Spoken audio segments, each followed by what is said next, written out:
Hi everyone, let me introduce some features of our machines to you.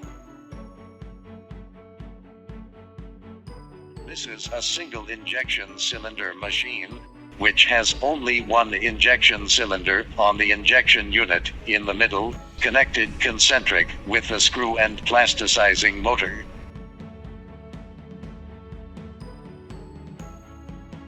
There is no oil in the front chamber of the cylinder, so during injection, only air will be pushed out in the front chamber of cylinder, but not oil be pushed out.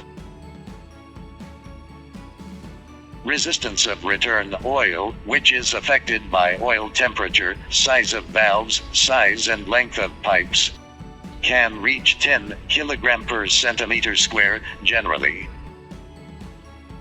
If shooting speed increase, resistance will increase accordingly. Volume ratio between feeding oil and returning oil of our structure is only 1 to 0.25. That is to say, when 100 liter oil feeding into the cylinder, only 25 liter goes to return.